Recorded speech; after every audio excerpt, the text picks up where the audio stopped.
I am joined by the city manager, Kisumu City, Mr. Michael Abalawanga, and this morning we are talking about the smart city concept as part of our weekly Western Spectrum show, or rather segment on Good Morning Kenya. And CM, we want to talk about the smart city concept, and you being the city manager, Kisumu, and also the chairperson of the Kenya Caucus of Cities and Municipality managers. I believe you have all the information that we need to understand, actually that our viewers need to understand what this concept of smart city is. And straight away, a very good morning to you. Good morning. Yes. And thanks for finding time to join us this morning to talk about this whole issue. First of all, isn't it so overwhelming being the city manager of the lakeside city of Kisumu, and also that caucus of the managers of municipalities and cities? Isn't it overwhelming? Yes, first to start with, being a city manager at Kisumu, I must confess to you that I worked in different public sectors, but this is one of the most challenging jobs that people might envy, and it's not an easy job. Because I became a city manager when my predecessor had laid foundations, and I became a city manager with a script of the governor's manifesto to transform the city, and it was going to touch on many lives, and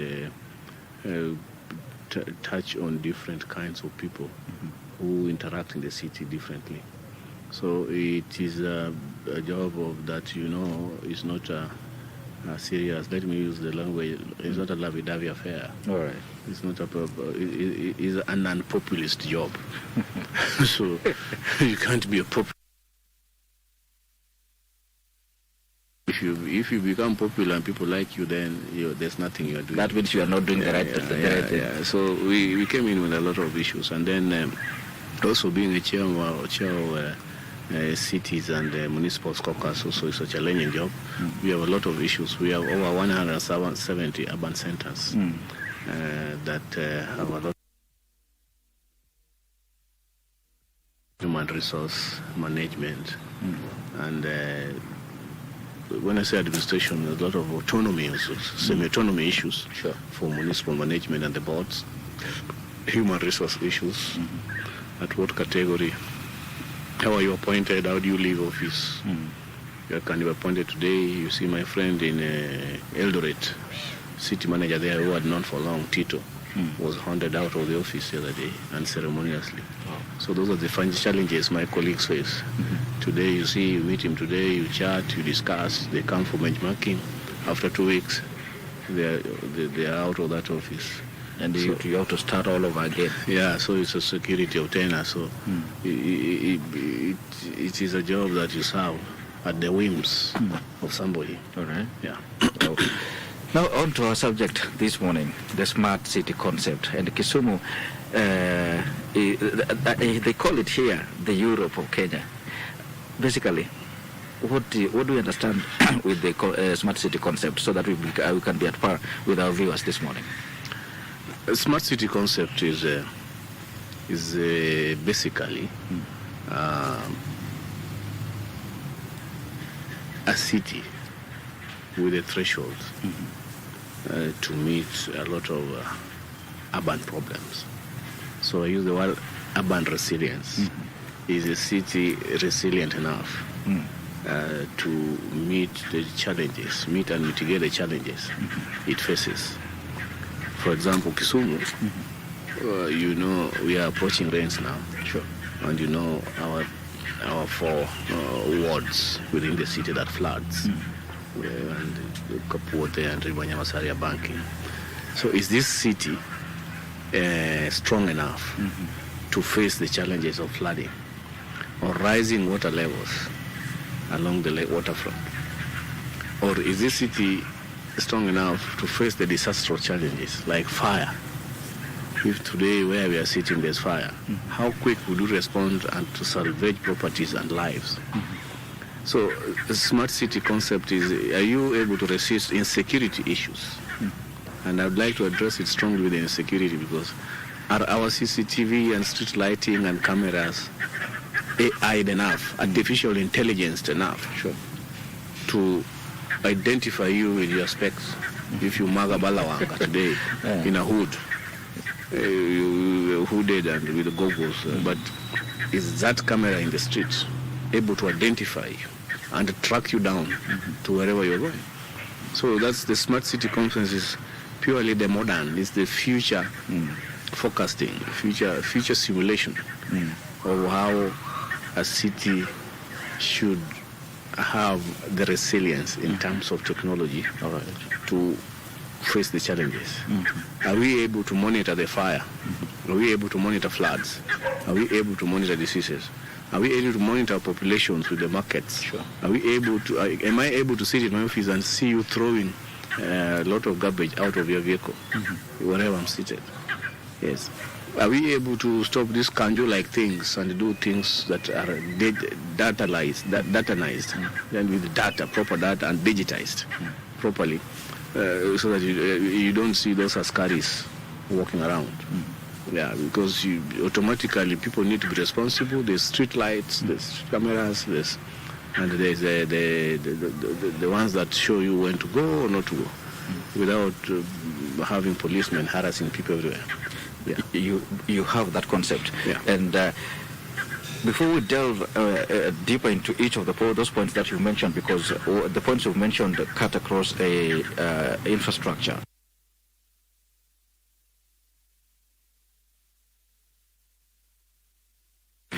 But from where you sit, and for the amount of time that you've been in,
In today's world, securing a job after university is increasingly difficult. Many graduates like Faith face harsh job rejections and a tough economy. Despite her hopes for a stable job post-graduation, Faith struggled to find work, leading to her to consider starting a business instead. You're looking for jobs, there are no jobs, you're sending applications, you can't get even the responses. And so that led me to find a way of surviving, and that's when I ventured into selling laptops. During this time, Faith connected with her friend Caleb, who ran a small computer sales and repair business. Recognizing a partnership opportunity, Faith brought fresh ideas while Caleb contributed his experience. Together, they embarked on an entrepreneurial journey. Fresh ideas and also the zeal from someone new. Setting up the business proved challenging. They needed to find a prime location, reliable suppliers, and raise funds for rent and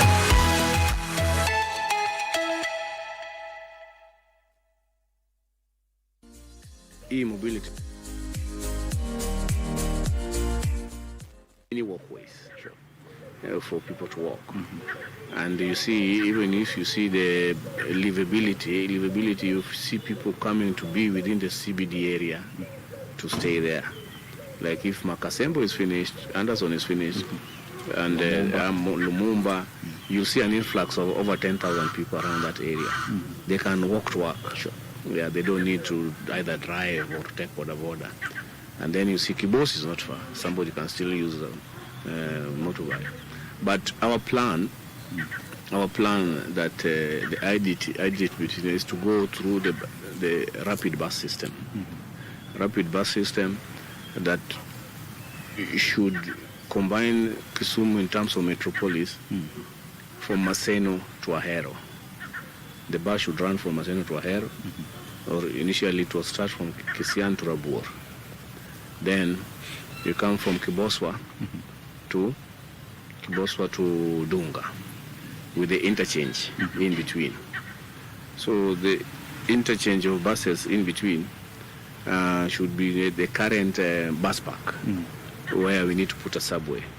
So that's why we are trying to decongest 70% of public transport to go to Nyamasaria for that new bus park. So this one should have upgraded Jubilee Market, a flyover to turn the Kisumu District Hostel into a hostel and a mall. And in between there should be interchange. If you are coming from Maseno and you want to go to Mamboleo, you can alight from Maseno, then take the same bus system to Mamboleo. And if you come from Mamboleo and you want to terminate there, fine. But if you want to proceed to Ahero, come from Mamboleo, terminate at the interchange, then go to Ahero or go to Rabur, whatever it is. So it's a plan we need to implement. What is there is it is not a government driven, it's a private sector driven. Yeah, so we have had discussions that people want to come under PPP. Sure. These negotiations will take long and will go a long way. Yeah, for now we are trying to use the two bus parks. All right.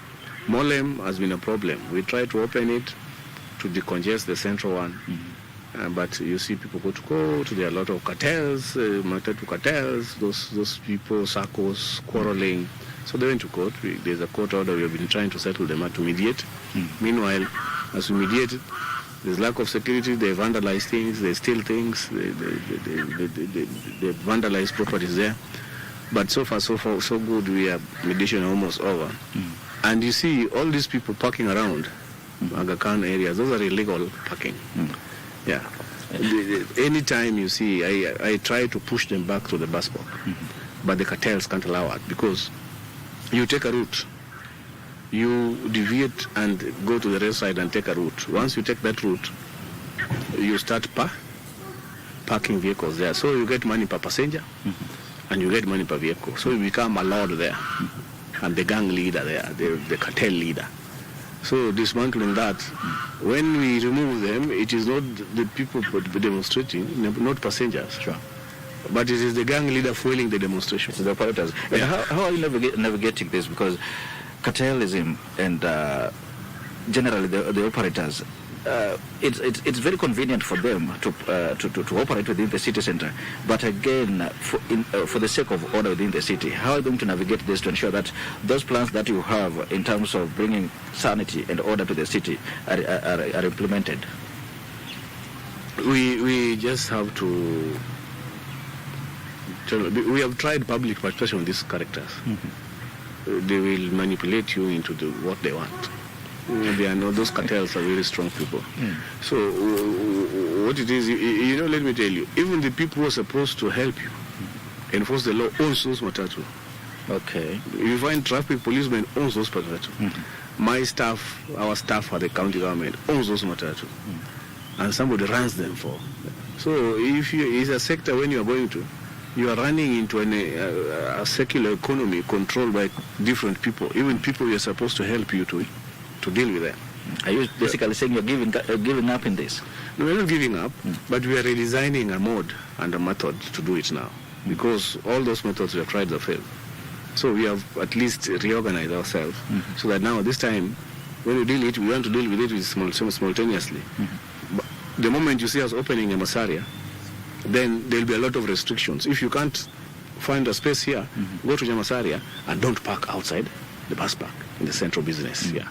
So all those you see, those are Aherom who walk outside, see Biafra Road, all those ones will dismantle. Petrol stations. That's a concern because the pathways that are designed for the pedestrians, you find the three-wheelers, what we call the tuk-tuks. We find the motorbikes also parking on those pathways, blocking pedestrians. When is the mall and bus park, the new Nyamasaria bus park, when is it opening so that we can see it operational? I want to distinguish these three categories of transport system. There's public transport, matatu business. Sure. There's tuk-tuk, and there's boda. These people are totally different. They operate under different sectors. Sure. It is very easy and amenable to deal with the matatu system. All right. And it is also reasonable to deal with boda. But the worst people to deal with are tuk-tuk. Because first, it is not a public transport system approved by any law, even NTSA. Tuk-tuk, these are supposed to be mini pickups carrying luggage. They're not supposed to be carrying passengers. Let me tell you, if you have an accident in tuk-tuk today, where will you claim your insurance? They're not supposed to carry passengers at all. Now, this is one that we must see how we radically phase out. But you know, they have employed people. They have employed over 9,000 people in Kisumu. And they keep on increasing. They keep on increasing because somebody is importing them from Mumbai or wherever to sell them here. Yeah. So I was in Durban and Cape Town. I didn't see any single tuk-tuk. I didn't see any single boda. This craze of boda is just here in East Africa and West Africa, Senegal, when you go to those areas, or Kampala here. I think it manifested from Kampala to this area. Now it is manifesting itself in Nairobi. But Addis Ababa, there's nothing like boda. There's nothing like tuk-tuk. In fact, in Addis Ababa, when I was there, we went there for a conference, the bus that was transporting was the old KBS buses, with an old guy there who was almost retiring and going to enjoy his pension from that transport business.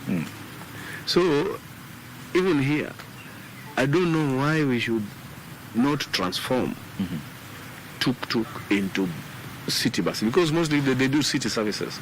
Who's supposed to do this? Where is it supposed to come from, if not the city management as part of the local administration? No, our plan is to phase out tuk-tuk. First is to close the manufacturing and supply here. Okay. The guy is supplying them. Yeah, we are planning to call them and tell them we don't need any more supply. Convert whatever you have into this pickup. They can do a lot of pickup services. All right. Yeah. And then NTSA is a very notorious organization. They know very well that tuk-tuk, we have discussed with them, they know very well that tuk-tuk is not a public transport system to carry passengers. So it's good they tighten the noose and tell tuk-tuk now. But now, you cannot just stop tuk-tuk like that. We are planning to have negotiations with them. You know, these people don't own these things. Somebody sits in an office and receives the money daily. It's like they take them on hire purchase. You borrow it, no, you pay daily. Right. So you take your money and pay them. So somebody who is supplying tuk-tuk is the one making money. Now, what we need to do is we are negotiating with the International Rapid Bus Company. All right. You know, if you bring like 500 buses, then you give priority to the tuk-tuk guys. Come, we employ you here. You work with us. And we do better transport ways, so that buses are now the rapid buses. So before that happens, now we cannot negotiate with them. We must get a bus company. There's a bus company who was willing from France. They have come so that we help them negotiate with them. And then also we want to start putting restrictions on boda. Now category of boda is now the worst. Sure. Because they have been infiltrated with thugs. Okay. Any shooting, any mugging, anything to do with somebody who was killed or beaten is a boda. And that touches on borders on insecurity. Insecurity that we are coming to. Yeah. I'm just giving a hint now.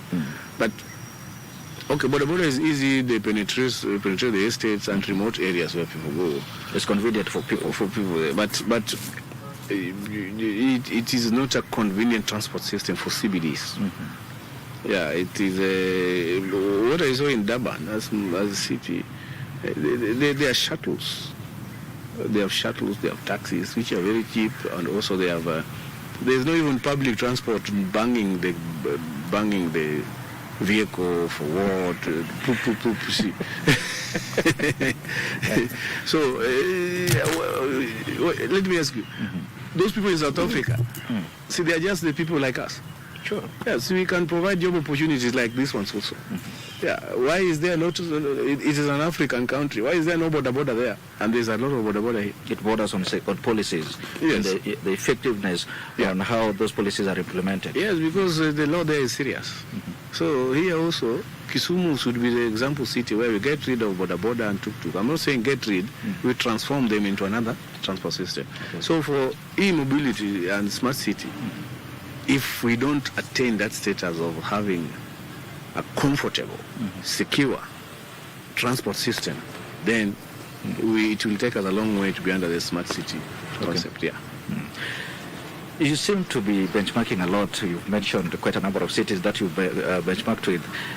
And Kisumu is strategically placed, and it's blessed to be bordering the Lake Victoria, and that means it has all the modes of transport are available in Kisumu. Talk about the road transport, also the Kisumu International Airport here, and also the water transport.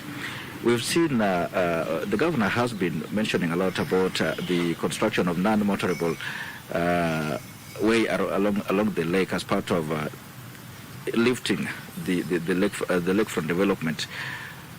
Do we have probably plans for the lake transport that to place? I mean, to take advantage of the strategic location of Kisumu? Yes, you know. I saw anytime we post our plans in the media, there are people say, planning, you keep planning. We've seen it. Now, Lakefront was an initiative started by Governor Nyong'o. Sure. I think I was in the forefront. I was the one who concocted the idea. So it was a special purpose vehicle to deal with the waterfront issues in Kisumu, and it's doing well. For now, at least they signed the deal. They are finished. They finished the negotiation, and Africa Development Bank is conducting a major feasibility study. Okay. Don't go starting doing things without proper planning. Let me assure you, even if you plan for 20 years, it's fine. Yeah, you see, this is not Goyodala, you go with a grass-thatched house and you build. Even after that, now you plan a bigger house. Yeah. But you also understand there's regime change. This regime could be planning, but then when the next one comes, it rubbishes all that. You see, you cannot hurry up to do things in government with that mentality. Yeah. You plan. If a guy who comes to the office when you left is sober enough, we'll pick that plan. Yes. Even the public will start asking. The plan will be implemented. You see, President Ruto is completing the projects that President Ruto started. He cannot start and now design new things. If he came with affordable housing, he's now designing them anew and doing them too. But the infrastructure he found. Yes. So anybody who comes after Governor Nyong'o's administration will check the archives. Yes. And find out, I want to do waterfront. I think Governor Nyong'o planned it very well. We have feasibility study. Because feasibility study is not Governor Nyong'o's just doing that. It is a negotiation with the AFD. It is an international thing and a multi-sectoral approach. So when that feasibility study is out, then we deal with it. Yeah. So guy who comes deal with it. Even Governor Nyong'o, when he came in, there must have been a plan on something that he decided to implement. You will find KUP project going on, had been negotiated. It was on the table. It has taken 5 years to take off. But he quickly picked it up, and in 5 years he rapidly implemented it because it was already negotiated. It's for a long time, 10 years, and the money was now there. So this one also, Kisumu waterfront will come on board. All right. But let us finish the feasibility study by Africa Development Bank. Okay. Because you might go doing your own things there. Then you are messing up the whole ecosystem. Okay. Yeah. That enough with the infrastructure. Let us talk about the social amenities like the markets.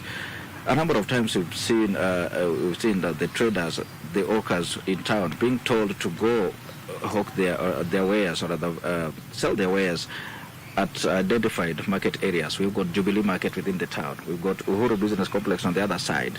But still, day in, day out, we see them still hawking their wares especially over the weekends, on the streets, across the streets within the city center. What is this policy really working for them? Rule number one, hawking is illegal. That one we cannot compromise and negotiate. Hawking, and that's why we have established a city court. Sure. The moment it's opened, now we will not have waste time chasing in the streets. We'll charge you where you are daily until you go back to the market. We have trading centers. Go to the market. But the worst people are not hawkers. The worst people are people purchasing from hawkers. Because if you are walking along the street and you want to purchase sukumawiki from along the street, you want to purchase tarimbo along the street, then you are the one encouraging that. So our law now, we are going to arrest both. If you find you buying, we arrest you. I don't want to use the word arrest, we charge you. Oh, yes. Yeah, if you want to, because you see, all these people you see in the street, they have spaces to trade in the market. Okay. They have Jubilee, if you go there, you'll find them with stalls. They are just using them as stores. Kibuye the same. Uhuru Market the same. You see, like Uhuru Market, people are out with tarimbos and jembes. If you ask them, what are you doing here? They tell you that customers are on the roadside, not in the market. Yes. Yeah, so we need customers. In a civilized society, in all this, even if you travel today, you will go to buy things in the market. All right. Yeah, you not go buy things. It's very unhygienic to buy things on the roadside. Yeah. So, are you conducting probably public awareness to create this, to inform them that it is necessary actually to bring sanity and order in the city? This has to happen because you keep mentioning this, but then we keep seeing this pattern continuing. You know, in Hawking, we are not doing public awareness. We have finished construction of the city court. Okay. We are starting the city court in October. All right. So watch the space. We have no time to chase people in the streets. Okay. Yeah. If you want to do that daily, then we'll arrest you daily and pay the fine daily. So we'll see so many charges. Yeah, the charges. So that if you go to the market, if you don't face the court every day and pay your fines. Yeah. And October is just next month. Yeah. And we are all here. You come and monitor and supervise. Yeah. We'll look at that. And that is something you were mentioning, passionate about. Insecurity or lack of it. We know security is the national government role, but then again, the local administration can also play a role in terms of we have street lights working along the streets of Kisumu, so that you mentioned the border riders, and much of mugging actually. Whenever we hear of mugging, there are riders involved. I mean, to curb this menace, do we have really the street lights? Are they, because sometimes you walk in at night or rather as early as 7, the streets are still dark. I mean, what's happening? Because lighting up the streets is a local administration role. No, you know what happens? When a transport system, let me start with that. A transport system becomes disorganized. It becomes a security threat. Yes. If you go to Jaramogi today, hostel, and this hostel, and you go to the accident center, you will find that 2 or 3 accidents are caused by border borders every day. And they are serious ones. Kids, broken bones, wards. It is the worst form of transport, I can tell you, because it has no insurance, it has no training, it has no driving license. Even a drunkard can take a border and carry a passenger today and go and kill. And the worst mode of transport that gangs hire to go rogue with is border. If you count the amount of insecurity issues, the ones that have related to mugging and the rest, you will count a border for 90%. Now, when it comes to insecurity, that is what we are preparing a final blueprint and a plan on that I need to take to the board, then I take to the cabinet. This financial year, and in any project, we have negotiated with the governor that the huge push on of budget should go to solarization. Yes. and lighting of the city. And AI cameras installed in every sector, including the estates. And this will be done jointly with the community. Like in Mlimani, we are announcing that we are meeting the community in Mlimani to have gated community, and if possible, light your front gate, All right. and put your CCTV camera. Even that one, even before that one of the city comes, because the direct entrance to investigate the security is the lighting. Sure. Now, I must confess that we have been lighting our streets through Kenya Power. All right. It has been very expensive for us to run those bills. And the other thing is we repair. Let me tell you, 2 months ago, we repaired the airport corridor, Nyamasari and Kondele. Those guys came at 3 a.m. and stole all the cables and took us back to square one. And that is the reason I wanted to ask you, because when you adopt solarization, it is prone to vandalism. Any strategies to cover this? No, solar. There's solar. Even if you vandalize now, you cannot sell them anyway. But like that KPLC cables are hot cake. All right. Those ones, even in the village, they come and cut the whole stretch of a road. So we have spent a lot of money replacing the cables, and they also vandalize them. So we have a problem. So we are shifting from Kenya Power lighting to solar. Kisumu is hot enough to concentrate. Sure. Yeah. So that is the biggest component that we have agreed this financial year.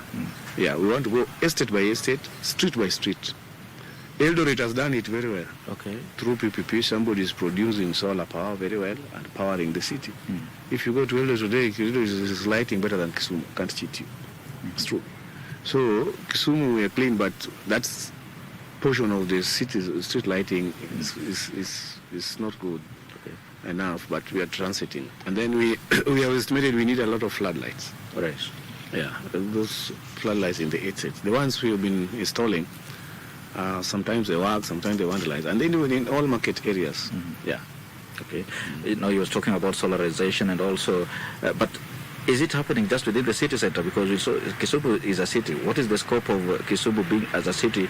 Is it happening also in other satellite markets? Because we've had complaints of from the residents of Kisumu complaining that there is a lot of concentration within the city center, and the satellite townships like Maseno, Kantito being neglected. What do you have to comment about? I'm talking as city manager of Kisumu. That question we will address, but since I'm in the government, I'll address it. But within the city boundaries, we have 14 wards. Sure. Extending to the rural parts of the city. So all those wards are going to be covered. As when we do budget within the boundary of the city. And 70% of the activities in Kisumu counties are in the city. And 90% of insecurity issues are in the city. So the vehicles that pass here are so many, and they use the city streets. We have a huge population in this city. So the rural areas, also there's a plan going on. I know we are going to do it jointly. So it's not in isolation, except that, the city, there are projects that the city benefits from, like the World Bank and KUP as a city. So when they are done in the city, they make a difference. Sure. But if you check the county budget, the city does not even have 10% of that county budget. The whole budget goes to different sectors, agriculture and the rest. Even that energy and the rest, and markets. So the city as a department is not the one consuming the whole budget of the county. The whole budget of the county, and you can see work is being done at the county. All right. Yeah. Let's now talk about waste management, which is a very key component in the smart city concept. We took some pictures yesterday. We surveyed the city and its vicinities.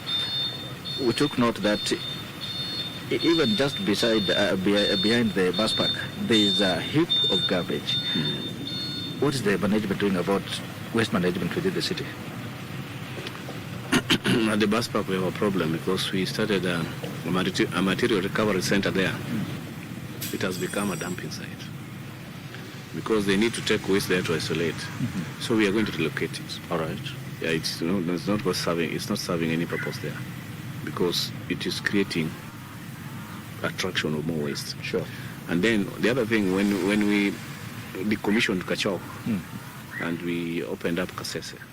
Kasese is almost over 20 kilometers from here. Most of these private waste pickers have old vehicles and old trucks. So these old vehicles and their old trucks, the driving to Kasese is very far for them. Okay. So they go there at night. We have taken pictures and we have tracked them. They go there at Kanu area and dump waste there at night for us to pick for them to take there, which is illegal. So that is what is causing. If you go to Nyalenda Ring Road, if you go to Bunga near Stadium, they are the ones converting those areas to dumping sites. So in ideal situation, if they were carrying their waste all the way to Kasese, then you will see those areas the waste in those areas will be becoming very low. Okay. Yeah, but now we have to grapple with collecting waste ourselves, with our trucks and our machineries, which sometimes might be very overwhelming. Kibuye market alone, the waste they generate in a day is overwhelming for our trucks to pick them from there. Okay. Yeah. So what we are working is we want a market management policy, where that market management policy, at least they should find a way of dumping their waste and at least getting vehicles to transport those waste there. Because you find in Kibuye there's this money they can collect, which can comfortably manage their waste. Yes. Yeah. And we can play our bit in a certain percentage. Yeah. Even as we wrap up this conversation, maybe you want to mention just in a minute or two, mention something to do about. It is projected that by 2050 there will be at least 68% of the population, population from the rural to the moving to the urban center. Tell us about probably the plans to provide accommodation to this population and also employment through industries. Do we have a pipeline projects towards that? Yes, what is happening is there's what we call the future is urban. My governor says the future is urban. Sure. It is the reverse. When we were young, we were being told that we wacha mjini rudi nyumbani. Sure. That is not what is happening now. People are coming to urban centers. Sure. And urban centers are growing. So in Kisumu, you see how rapidly we are bringing all the sort of investors to do affordable housing. We want to provide as many houses as possible. All right. For livability. And that's why we are rapidly planning drawing a plan for transport mobility system. Sure. And rapidly putting up more markets. Okay. But what is important is radically we're going to see the plan is going to be out for industrial park and semi-scale workers. Right. A city will create more jobs. Okay. If you deal with the tourism industry, the hotel industry, people can get jobs. Industrial park, semi-scaled. So where somebody can earn a wage, all right, or can be self-employed to do something. So in Kisumu, I think we're on the trajectory of planning that. Okay. And dealing with it. So we don't see any fear. We need more people in Kisumu, as many as possible. All right. Yeah, let them come. Thank you so Kisumu has the space to accommodate them. Yes. Thank you so much, Banasiam, for finding time to join us this morning, even as we talk about the smart city concept. And that has been Michael Abalawanga, the city manager Kisumu City, and also the chairperson of the Kenya caucus of city and municipality managers, talking to us this morning about the smart city concept. You've heard from him. There are pipeline projects actually to align Kisumu towards the smart city concept. This conversation will continue another time, but